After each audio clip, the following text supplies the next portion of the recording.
ولين تيكيو 5 نفورنس ساونيت نلال دسكي في وث إيران تكي بكواف نداكي كندا ماشا لي زورانيس إيران تولم تيديا كان كودم سلايف ثمورتيس شكرا كان لزمورتيس إيران مجال إسرائيل تولم طلع ذاك يقولنا كل الأمريكان أكثر كرا تاسك المسلايين في اللاس لأن يسوع نحن نفهم أوجار نتفق سنة مليح تمورتيس آخر نوياض النوير تكي ثقم تدهات موندانا جافان وين Azul. Merci pour l'invitation. Ça me fait très plaisir. Merci pour toi d'avoir accepté notre invitation, Javan.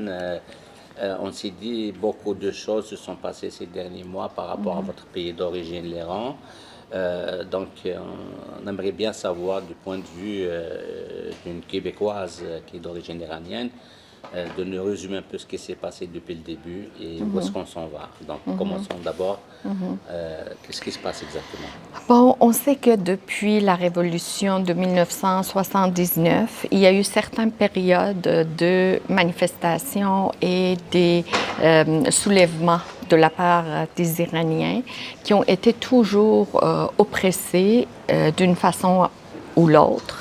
On sait que depuis 47 ans, avec les sanctions économiques qui se sont alourdies année après année, la situation économique des citoyens iraniens, c'est très difficile, tandis que les gens du régime, d'ailleurs, toutes les affairistes des gardiens de la Révolution, ils arrivent très bien à contourner les sanctions, toujours, à vendre le pétrole iranien et à mettre cet argent-là, ce revenu-là, dans leur propre poche.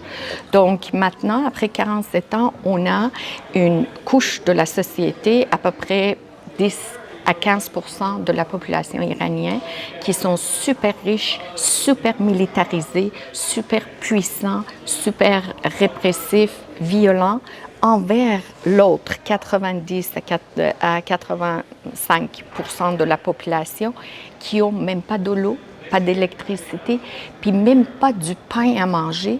Puis on est dans le 5e pays le plus riche au monde au niveau des ressources naturelles. Puis toutes ces ressources sont en train d'être vendues. On a des mines, les plus grandes mines de l'or en Sistan Baloutchistan et en Azerbaïdjan. En Azerbaïdjan, c'est des Russes qui sont en train de l'exploiter, puis le prendre, puis ils partent. Puis en Sistan Baloutchistan, c'est les Chinois. Alors, ces gens-là, 90% des Iraniens, ils n'ont pas l'accès à leurs ressources naturelles, à leurs revenus. Pourquoi? Parce que selon la constitution de la révolution islamique, tout l'État doit être concentré sur 2 points, l'éradication de l'État juif, le pays Israël, et aussi d'exporter la révolution islamique partout dans le monde. Donc, c'est ça leurs 2 objectifs. C'est ça. Alors, ces 2 objectifs, puis ça, c'est chapeauté par le religieux en tête, qu'on appelle ça le guide suprême. Okay. Alors, selon cette idéologie, tous les citoyens en Iran, ils ne sont pas considérés citoyens selon la Constitution. Ils sont des serviteurs de ce guide suprême. OK? Donc, même si un jour le guide suprême arrive et il dit « Je veux prendre ta maison ou ta femme ou tes enfants », selon la Constitution puis la loi, on ne peut pas le contester.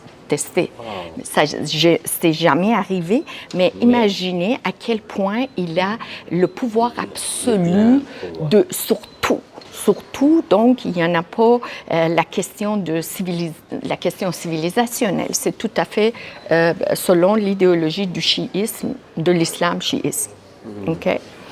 Donc, maintenant, qu'est-ce qui est arrivé? La situation s'est empirée, on sait, surtout depuis avec l'embargo de Trump. Depuis qu'il est arrivé, il met beaucoup plus de pression sur l'Iran, qui a fait en sorte que le 28 décembre, il y a eu pour la première fois des manifestations des commerçants à Grand Bazar de Téhéran.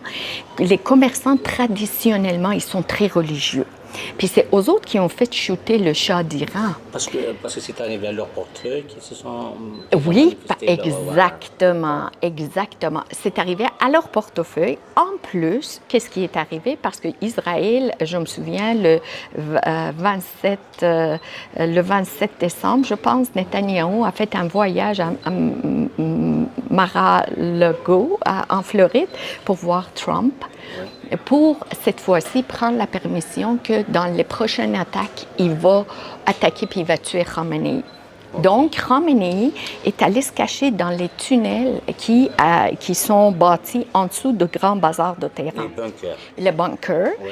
Alors, qui a fait en sorte que ces commerçants-là, ils ne voulaient pas que lui reste là, parce qu'ils savent que c'est les mêmes méthodes que le Hamas, fait qu'ils savent que si les Israéliens ils vont le tuer, ils vont aussi massacrer tout le bazar, oui. Avec tout leur inventaire, avec toute leur vie. Puis ce bazar-là existe depuis des millénaires. C'est un bazar ancien, c'est vraiment très important. Alors, ils ont fait des manifestations, puis finalement, après 2 jours, ils l'ont fait sortir, Khamenei, de ce bunker-là. C'était pas... Ils l'ont fait sortir, mais qu'est-ce suite à la pression des bazars, des gens du bazar. Bazar, Exact. Wow. Mais l'affaire, c'est que quand on a eu depuis, surtout 2009, depuis 2009, on a eu beaucoup de manifestations, puis beaucoup de mécontentement public des Iraniens. Ça a été toujours répressé de façon très violente, mais chaque fois, ou bien c'était des étudiants, ou bien c'était des femmes, ou c'était des élites, ou c'était des universitaires, ça n'a jamais été le commun des mortels. Ça n'a jamais été des commerçants. Oui, ça n'a jamais été des... Fait que pour la... Exact. C'était pour la première fois, quand le bazar de Téhéran a fait des manifestations, là, toutes les classes de la société ont suivi derrière. C'était pas juste des femmes, comme la Révolution Femmes et Liberté, c'était pas juste des universitaires, des étudiants, des intellectuels. Cette fois-ci, c'était Madame, Monsieur, tout le monde. C'est ça. Qui sont normalement, qui sont des gens qui croient en islam, qui croient en Allah, qui ont un certain... Puis qui ont resté quand même assez silencieux. Oui, et puis là, les mollahs, ils étaient tellement frustrés qu'il a répondu avec une opération sauvage au point de perdre 38 000, quelque chose comme ça. Oui, en fait, qu'est-ce qui est arrivé, c'est qu'à partir du 28 décembre, les gens ils ont commencé à se manifester de façon très civile, très pacifique dans les rues de Téhéran. Puis les gens y allaient avec les carrosses des petits-enfants, des bébés, les familles, les enfants. Ils allaient juste marcher puis scander, on ne veut plus, tout pacifique. Alors, à partir du 28 décembre jusqu'à 7 janvier. Oui. OK? Ça veut dire pour presque les premiers 10 jours. Il y a eu peut-être une quarantaine de morts, pas plus, dans les bagarres, une quarantaine de manifestants qui ont été tués. Oui. Mais à partir de jeudi, je pense, c'était le 7 janvier, ils ont tout à coup, ils ont coupé tout Internet partout en Iran. Puis le 8 et 9 janvier, ils l'ont massacré parce que cette fois-ci, les manifestations étaient dans toutes les villes de l'Iran, étaient partout. C'était pas juste à Téhéran. Wow. Donc, ils l'ont massacré. Les chiffres de la France, les ressources françaises nous disent 36 000 en 2 jours. Le 8 et le 9 janvier. Mais il y a certains Américains républicains aussi qui l'ont dit tout le mois de janvier. Possiblement, il y a entre 60 à 80 000 morts. Mais on parle de tout le mois de janvier parce que ces 2 jours-là, ils l'ont massacré avec des armes militaires qui sont interdites par la loi, par le droit international. Ce sont des armes de guerre, de massacre de masse. Et c'est là où Trump a trouvé l'excuse. Il a dit, voilà, puisqu'ils sont en train de massacrer. Mais l'affaire, c'est que quand les gens y ont commencé à se manifester au début de janvier, Trump disait, continuez, allez-y, prenez vos institutions.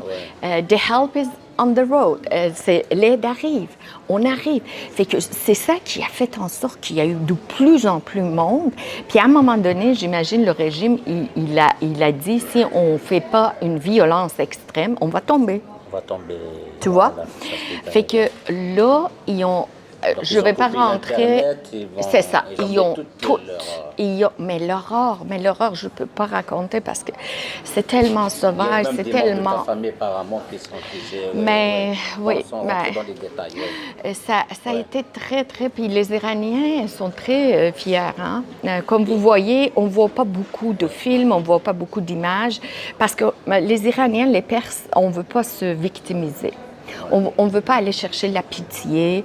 Et c'est pour ça que la gauche occidentale n'aime pas la cause des Iraniens. Parce qu'aux autres, ils cherchent quelqu'un qui va victimaire, qui va pleurer, qui va leur dire « Vous êtes les seuls sauveurs de l'humanité. Venez nous sauver. Regardez comment on est victime. » La gauche, elle aime ça. C'est ça. Ouais. Et puisque nous, on ne joue pas ce jeu-là, alors, il n'y avait pas de couverture médiatique, surtout ici au Canada, surtout au Québec. Maintenant, je suis rendue à tel point que je l'appelle Radio-Canada est rendu comme Al Jazeera.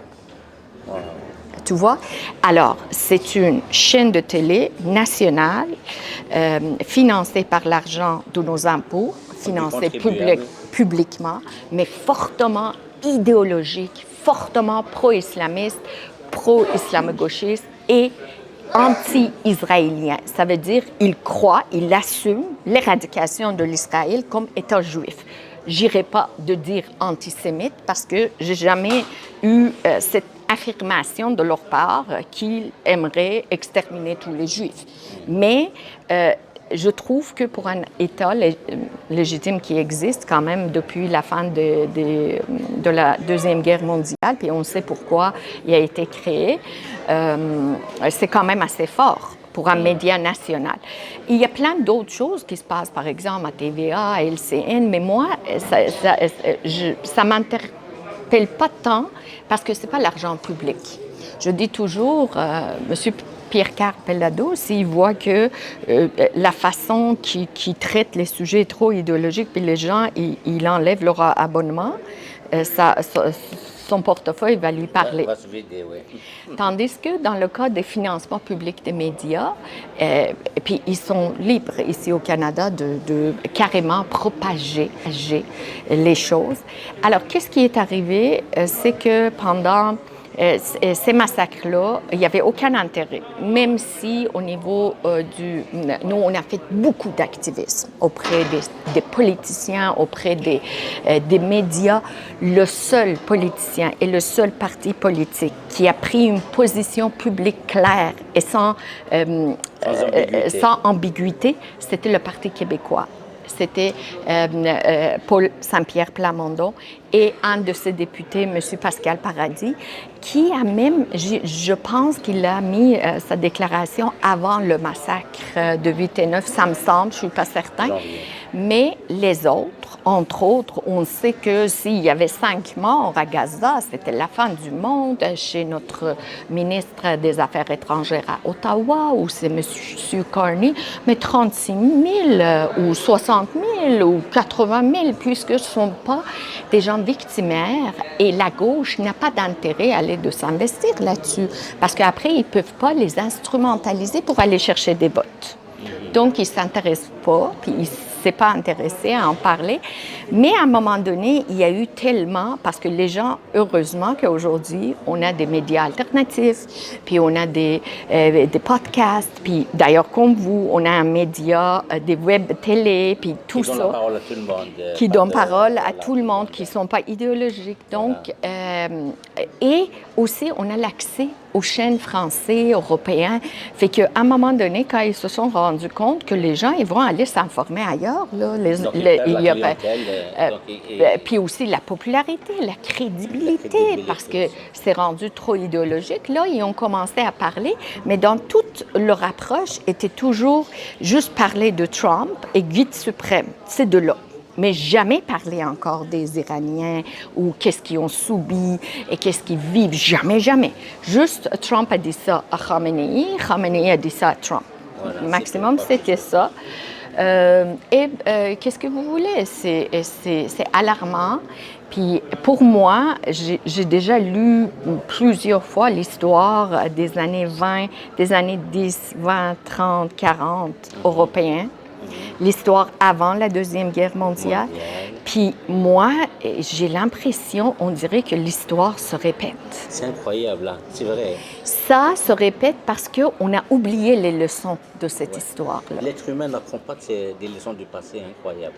Surtout qu'ils sont des élites, supposément. C'est ça, c'est ça. Surtout qu'ils sont des gens universitaires, des élites. Puis, qu'est-ce qui se passe? C'est incroyable maintenant. Qu'est-ce qui se passe dans nos écoles au niveau de propagande, endoctrinement des enfants pour qu'ils deviennent pro-Hamas, pour qu'ils deviennent... Ça se peut pas, là. C'est des mouvements terroristes révolutionnaires très dangereux, très fanatiques. Alors, c'est ça. Je vais finir avec une question pour ne pas trop tarder. Sincèrement, Mandana, vous suivez trop l'actualité de chez vous, mieux informé que nous. La population, réellement, quel est le pourcentage qui continue à soutenir le régime et vouloir que le régime reste et ne pas tomber? Et quelle est l'autre part, ceux qui veulent qu'il soit sur le régime? En fait, j'ai écouté beaucoup, vous le savez, hein, beaucoup d'entrevues, puis beaucoup de statistiques, tout ça. Tout le monde dit que c'est entre 10 à 15 %. Moi, j'irais plutôt avec 15 % de la population qui fait quand même, exact, qui fait quand même sur 90 millions, ça fait quand même 12 millions. 12 millions.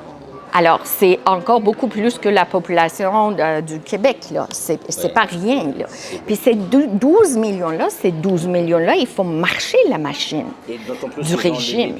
Exact. Ils ont des médias, ils ont les relations politiques internationales, ils ont même tous les financiers internationaux des mondialistes dans leur poche, que ce soit à Dubaï, que ce soit d'autres financiers mondiaux, parce qu'ils vendent le pétrole, l'argent, il va à leur nom, mais dans les institutions financières, les banques européennes, américaines, canadiennes, puis ça fait leur affaire. Oui. À la place d'être dépensés pour les Iraniens en Iran, ce sont des Occidentaux qui en tirent le profit. Fait qu'ils ont su comment faire un réseau qui fait l'affaire de tout le monde sur la planète, sauf la population iranienne, 85 % de la population iranienne. Donc, c'est pour ça qu'on a vu, il n'y a aucun intérêt de la part de la France. On a vu comment le premier ministre anglais est furieux, hein, est furieux qu'on essaie, ou même Emmanuel Macron, qu'on essaie de faire tomber le régime. Et entre nous, les Iraniens, on dit, c'est pas la guerre entre l'Iran et l'Empire américain, c'est la guerre entre Empire britannique et Empire américain. Alors, d'ailleurs, Larijani, qui a été tué, qui était l'homme le plus puissant, là, il y a à peu près une semaine, Ali Larijani, lui, c'est un grand tête des Britanniques. Wow. Puis nous, on pensait, c'est impossible que Trump le donne l'ordre de le tuer. Puis après plusieurs jours, on a compris dans les nouvelles des Iraniens que c'est les Israéliens qui l'ont tué sans informer puis prendre la permission de Trump. D'accord.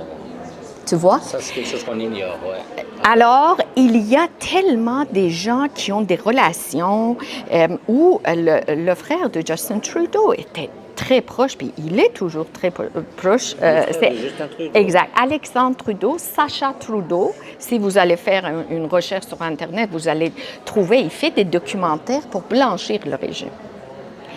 Ah oui? Ben oui. Alors, Sacha, c'est son nom qui s'est donné, mais son vrai Alexandre.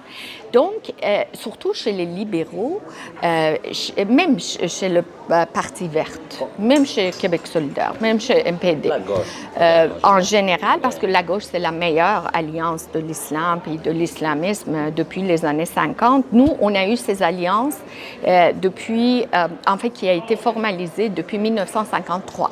Depuis l'opération Ajax, depuis que les Américains ils ont enlevé le premier ministre, qui était un premier ministre, Mossadegh, aujourd'hui on sait islamo-gauchiste.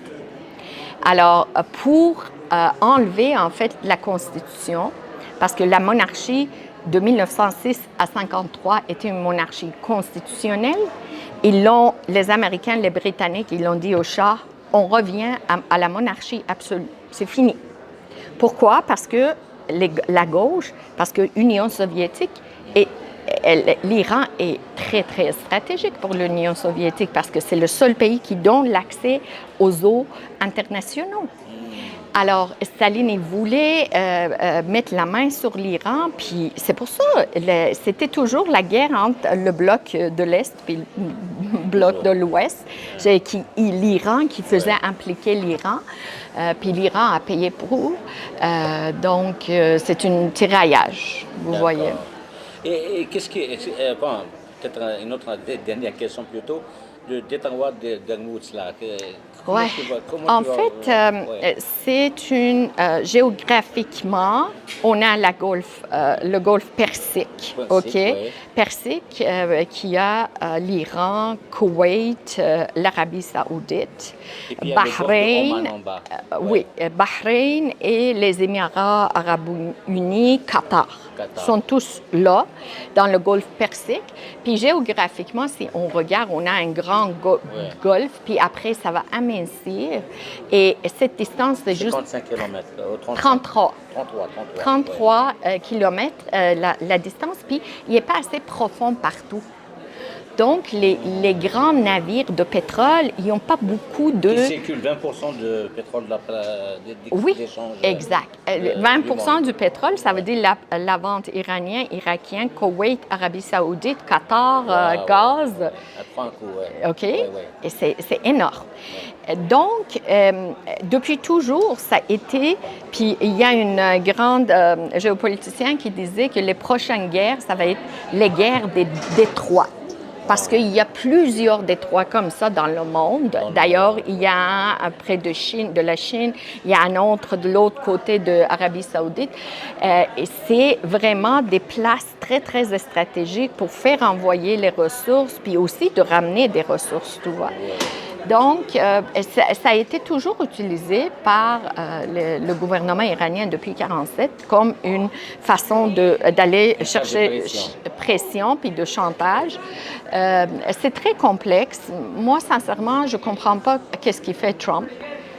Mais il est très différent des politiciens occidentaux normaux, OK? Ouais. Dans le sens que, tu le sais, hein, toi aussi, tu viens de monde ancien, de monde de l'Orient. Fait que nous, on sait que... Ça a complètement changé de nature. Ouais. Alors, dans notre monde, tout est très complexe, subtil, nuancé. Tu peux faire plein de choses, puis aller... Tandis qu'en Occident, tout n'a que 3-4 couleurs, puis tout est cartésien, puis tout est gauche-droite, haut en bas. Et c'était pour ça que depuis 47 ans, le régime iranien a survécu puis il a pu tout faire ça, parce qu'au niveau de complexité, il est tellement plus intelligent intellectuellement que les Occidentaux qui sont très simplistes dans leur diplomatie puis leur façon de voir les choses. Mais Trump n'est pas comme ça. Donc lui, il veut sortir de cette logique de cartésienne pour... fait que moi, j'ai aucune idée sur Trump, je sais pas. J'ai su qu'il y a eu une coach qui était M. Cohen, qui était d'origine juive. Alors, je me dis, peut-être c'est lui qui l'a enseigné tout ça, mais c'est pas un gars occidental normal. Selon la pensée normale occidentale. Javan, merci beaucoup. Les médias mainstream qui nous Javan, un gagnant, qu'on est TQ5 تكير تكير زنار تفلح في النار بنسوي تيمور لي وين عاد وما غتنومي أتني توليم تيجا لو كي ولم في شد وين ضرون الدنيا ثلاث غاموس اللي كان كذا راشد بن حدادي دويا ضيق هي سينير في نظام جافا ميرسي بوكو. Merci à vous. مازال نغال الغرس فكرة ان اسكاسي النظام يساعدنا لنا كما دي تلوين